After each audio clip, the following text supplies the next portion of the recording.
Hey, deserving listeners, Darcey and Stacey. Let's see what happens. Make it to top. Let's do it big. Go. You know Let's go. Woo! Doing it big, baby. Yeah. You got it. House of 11. House of 11. Everywhere. If you like it, you. I commend their enthusiasm because that would be a hard gig. In the bright lights of a mall shopping retail store with people just kind of crowded around. You know, there's a reason why they serve alcohol in these venues, because at least the typical small venues that you'll see in various different places like, you know, Seattle. And alcohol makes things more exciting to a lot of people and will cover up your imperfections in your performance. Anyway, so this is a really rough gig and it's really tough. They don't have an opening act, for example, to kind of get the crowd into the mood. Michael Benz had trouble actually queuing up the backtrack, so there was some awkward silence there. The other thing I'll say is that when you're performing a song like this with the backtrack, it would be helpful if there were some kind of click track or some kind of indication as to when they were supposed to sing. If you hear this beginning of the song, you know, in the studio, they probably had a click track that helped them to know when they were supposed to start. But the mixed down end result version didn't have that. So there's no indication of when you're supposed to sing. So the fact that they didn't start when they were supposed to start is, I think, understandable. House of 11. House of 11. I mean, I think it wouldn't be that hard for musicians to hear that because there's the keyboard part that indicates where you are in the song. But I think for average people, which I don't know how they consider themselves in terms of musicians, but it's harder to know when you're supposed to start. Now, I will say there's also there's a backing track with vocals, which I find to be an interesting choice. So they're basically just singing over the song, which people will do. I will, you know, I don't know. I just come from a different ethic or aesthetic when it comes to performing live. I mean, I'll watch a band in Seattle at a club that will be trying to act like they are a live band, a live indie rock band or something, for example. And I notice that there's a portion of the drums that's pre-recorded, and it's fine if you advertise. I mean, I've been in bands where we didn't even have a drummer. We would literally have a drum machine playing in the background, but we weren't advertising ourselves as if we did have a drum. It's obvious. It's like you hear drums, there's no drummer on stage. It must be a drum machine or a backing track or something. So I find a lot of people will do this sort of thing. And there are examples, famous examples of major artists who will lip sync their entire performance or, like I said, sing over their track. And yeah, there's different ideas about this.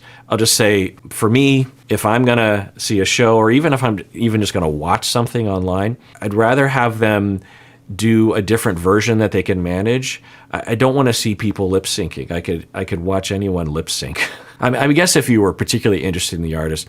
But whenever I put that out there of like, there'll be a live performance and I'll turn to people in the room and I'll be like, because the first thing, whenever I see a live performance, I really try to establish, like, is this a real live performance or is it not? Because it's way more impressive if it's actually live, right? If they actually do have the talent to pull it off. You know, people like Prince, there's artists who have the chops to be able to manage on stage. So it's impressive to watch, you know, someone like Prince who can sing in the rain at the Super Bowl and actually pull off just an amazing guitar solo. I mean, Prince is he was so amazing. I get chills thinking about his guitar playing. He's also a great drummer, by the way, Prince, and also a great piano player and percussionist. There's a song called Tambourine that is my favorite Prince song. It's on Around the World in a Day, and it is just, I'm pretty sure it's him playing the drums and the bass, and he's singing all these different harmonies and stuff. It's just, as someone who performs and as someone who records my own instruments as well, at a very substandard level, I'm just very impressed with people. You know, Stevie Wonder recorded, in his mid-career in the early 70s, he recorded all of his own drums. He recorded all of his own bass lines on the keyboard, his own keyboard parts, his own, he did everything himself. Occasionally there'd be other people joining him. So I just really respect that kind of multi-talented, you're not only just able to play the drums, but you play the drums really well. Prince and people like Lenny Kravitz and Stevie Wonder, they don't just play the drums. They're like good drummers and also great singers and songwriters and guitar. Anyway. So I'm often watching that, but I don't know why I'm going. Yeah. You got it? House of 11. House of 11. Everywhere. If you like it, you can stare. Smell my fragrance in the air. It's expensive, yeah. Everything I do, I'm hot 'cause I'm on top. Hair done, nails did. Okay, they're getting into the rhythm of it.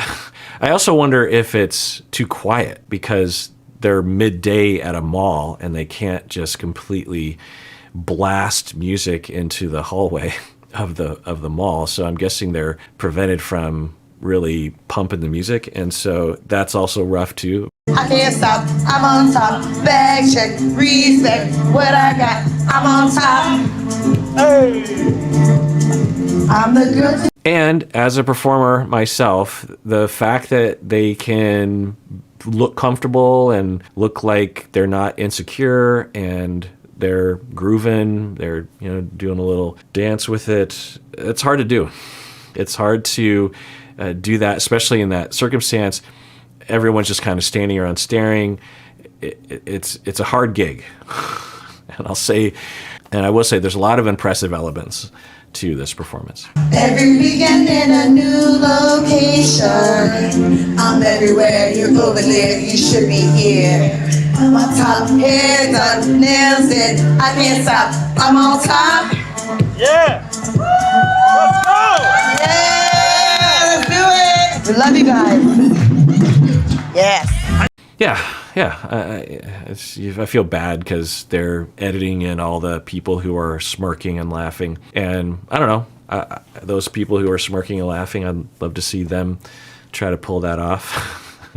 It's hard. There's a lot of elements that went into that whole thing, not only just the performance, but also the writing and the recording of the song and chorus together. I will say that chorus needs a little work. It feels like it ends halfway through. It feels like it starts, it gets, that's when the song really kind of kicks in, is that chorus bit.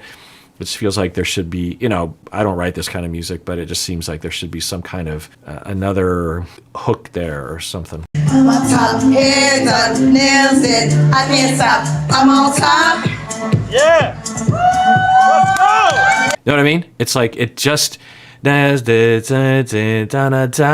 just like there should be like a hook there. It's building. It's like a pre-chorus. It's building up. So it's like there should be like a real, I don't know. We love you guys. Yes. I need some ladies in the dance floor right now. I definitely feel that the performance was a huge success. It's all about confidence. It's all about owning it. And I think we do that. Yeah, it is. It's a lot of performance is just being comfortable in your own skin, even if you don't actually feel comfortable in your own skin. And a lot of being comfortable in your own skin or looking like it is to actually be comfortable in your own skin. There's a lot of internal wrestling that you have to do before you go on stage. I don't know this because I'm not a professional in this area, but I've heard from vocal coaches, vocal instructors that will, I guess I've been instructed by vocal coaches when I was young. In high school, I was in a vocal jazz. I mean, I didn't have a vocal coach, but we had a teacher who taught vocal jazz, and she would teach us a lot of things. But I will hear from vocal coaches, vocal trainers who will talk about how one of the first things they work on is your confidence, that you actually step into your voice, because a lot of us have a lot of shame about singing or about sticking out or speaking up. And that will interfere with your breathing, interfere with your singing control, it will interfere with your confidence, it'll make you sound tentative, it'll make you look uncomfortable, you'll feel uncomfortable, which doesn't lend itself to live performance. So yeah, absolutely. And they were were confident. They didn't imagine if it wasn't going well and a little bit way through the performance they started looking around like what's wrong, or they start blaming each other, then it would truly be a disaster at that point. Confidence, it's all about owning it. And I think we do that, whether it sounds good or not. Exactly. Yeah, I mean, I think on the scale of things, I don't think Darcey and Stacey claim to be, Rihanna level performers. So for what it is, I think it sounded fine. It sounded great. Let's go take some red carpet photos. And it didn't have any of that. Remember that? I'm not doing that right, I'm sure. But from a few seasons ago when they performed at the Tell-All, it didn't have any awkward moments. It was just a song that they were performing. Breaker, but I practice celibacy. Staying celibate. Oh, For 2.5 months right now. wow. Yeah. Okay. I feel like the word celibate has changed in its meaning, or I didn't understand the meaning of celibacy. I would hear the word celibacy being used for people in religion, like a Catholic priest, and that would be, at least to me, a connotation that you would never have sex for the rest of your life. We heard Stephanie, the woman on 90 Day Fiancé who sold her farts. I don't know why I just keep referring to her as that. It's not a put down. She actually made a lot of money and was advertising herself as such, and there's nothing wrong with that kink at all. So, good for her and good for her customers. Everyone gets what they want. And Stephanie was saying that she was celibate, and it was like, I don't know, a year or something. The way Stephanie talked about it, it seemed more like she was committing to a lifetime of celibacy, but then she was just saying, in my language, I would just say you're taking a break from sex, or you're just choosing not to have sex for a while. So for him, it's been 2.5 months of celibacy. So for other people who, for whatever reason, don't have sex for 2.5 months, would we call them celibate? I don't know. People can use whatever word they want to, I suppose. And he's saying that he refrains from having sex for a span of time. Okay. Okay. I do spurts of like 4 months, 6, and then I'll release. I am shocked that Okay, so 4-month stints of not having sex and then a release. Does that mean like a release from the practice of not having sex, or is it something else? I don't know. But okay, it's what he wants to do with his life. this freaking hot-ass guy would be celibate. I don't know why you would waste time in not having sex. The reason why I practice celibacy is us men, we feel invincible when we keep it in. There is so much pseudoscience out there, so many myths when it comes to this. For an individual, is this potentially true? Sure. Is it helpful for him to do this? We'll take his word for it and say that it has helped him. And often it will be stated as though it's universal, the way that he just did. Literally half of the planet he's claiming he can speak for, when the science does not demonstrate that. There's actually a lot of science in the other direction. We've looked at this a lot of different ways, and I don't have all the research in front of me, but I know there's a lot of research demonstrating that actually orgasming and by yourself or with someone else is on average associated with a lot of positive things. So I don't know what he's referring to. I just wish that people in this world would just say, you know what? I heard about maybe there was this other way and I tried it out and it kind of worked for me. That's fine. And if you don't know about it, there's a whole world online of the no fap people, this kind of thing, where it's fine. If you're finding that it's a problem and you have an addiction, for example, or you find yourself going down a road of isolation sexually, or you just don't want to be in a habit of whatever, there's different paths in life, and sure, yeah, it's something to consider and it might actually be helpful. But these echo chambers will promote pseudoscientific ideas, or they will cherry pick research sites. And maybe this is helpful to y'all. Understanding research and understanding how to conceptualize research, understanding where to find research, understanding how to understand research is complicated. I mean, I was a clinician for a number of years before it started to click for me. You know, I had gone to graduate school and graduated and was a clinician and was a professor and understood research for the most part, but you just have to spend years dealing with research and doing research and being instructed on how to read research to really pull it all together. It's hard. So when it comes to cherry picking, what I'm referring to, that phrase is referring to in our field, is that for a topic like the amount of orgasming or the amount of sexual activity, is it correlated or associated or potentially causal with any differences in personality or energy level or health or mental health?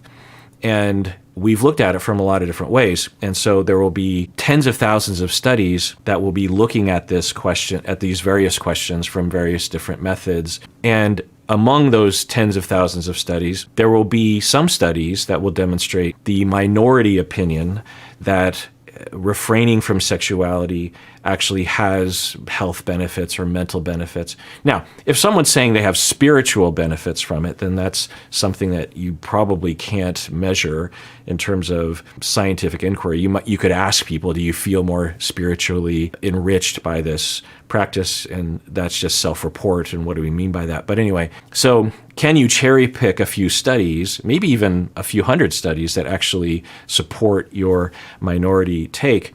Yeah, that's what cherry picking is. But when you take into account all the research and you actually listen to experts who spend potentially their entire career not only researching these topics, but also reviewing all the literature. And of course, when you review the literature, meaning the studies, the research literature, you have to understand how to interpret it, how to integrate it. You have to evaluate the study. You might even have to look into it to make sure that there were no shenanigans with it, because some people have bias and they're known for having bias and they will cook the data in a certain way. There are things like p-hacking, and there's all these tricksy things that researchers will do, either knowingly or unknowingly, and they will produce dubious science, and it'll get propagated through the culture. So can you cherry pick studies that will demonstrate certain things along these lines? Yeah.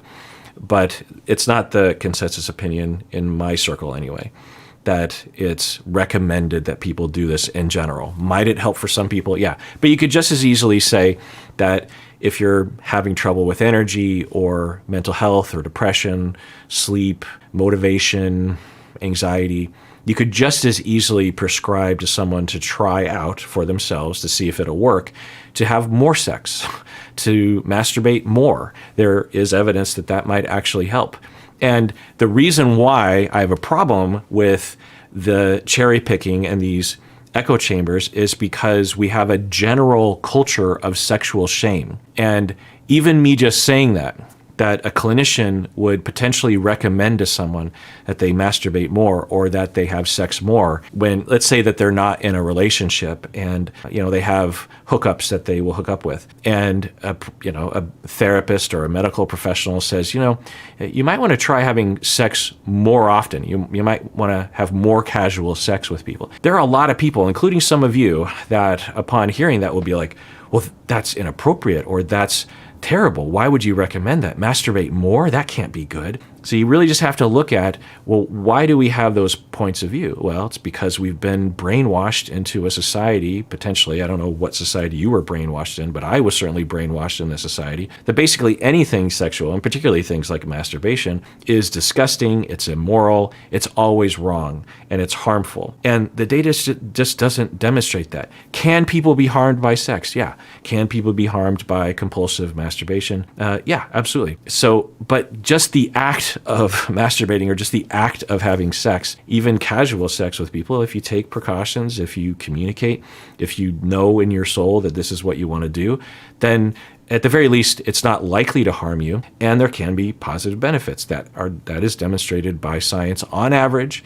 So I just worry about a lot of people because these ideas are often within echo chambers comprised mostly of men, in my perception. And my perception is that there's a lot of men that are suffering. There's a lot of people that are suffering. And there's a fair amount of men that are suffering.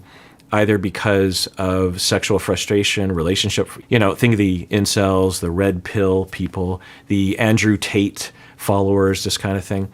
They're frustrated, they're upset, they don't know what to do, and they're at home and they're watching pornography and they're masturbating and they feel like they're not important men, they're not real men because that's what they're doing.